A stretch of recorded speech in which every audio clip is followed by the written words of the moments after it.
My name is Puja and I work in the Bush Lab at UCSF. We look at cleft palate and cleft lip and other sort of the greater disorder, CFNS, and what signaling in the face in the developing embryo will cause those disorders and what goes wrong to create cleft lip or cleft palate upon birth. I come in, I have some general lab duties to do, so I do genotyping, lots of PCR. I think that's the other interesting thing is it's not the same thing over and over and over and over. Every day something different, something new, and you can always change your mind. Be like, today I don't feel like starting an experiment. I think I'm gonna work on this instead. And so there's a little bit of, there's more variety. I don't believe this. Where are your controls? No, the normal way.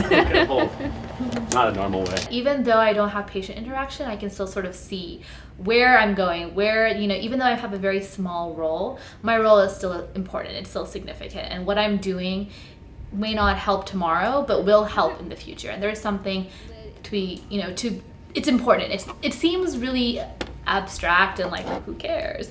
But in reality, those things will eventually lead to treatments, to all sorts of medical applications. So basic science and medicine are really, really important. I think they're really intertwined. I'm not learning something new for myself, I'm learning something new for everyone. It's right here. Yeah. That's the LOX band. That's the LOX lock. Because it's not exactly the same. It's not in exactly the same position as this one ever.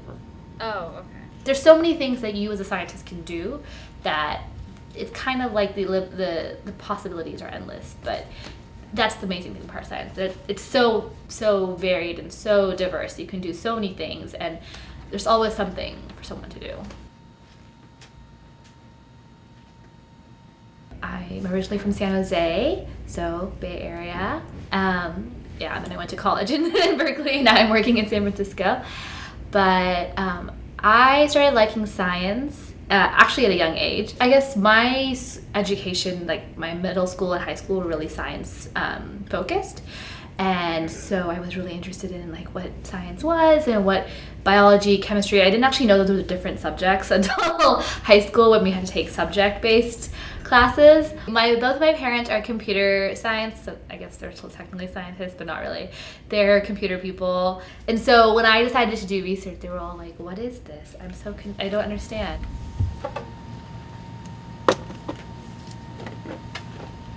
Science is very demanding on your time. It's also very rewarding, but it's very demanding.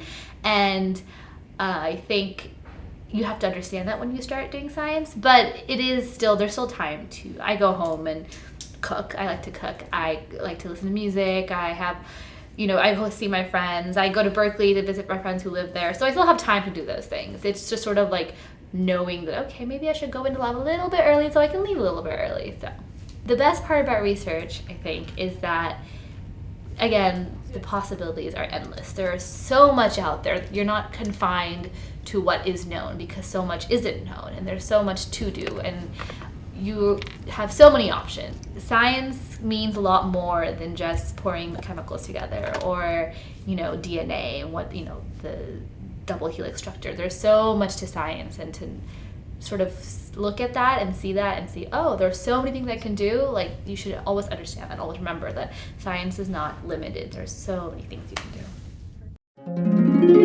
do.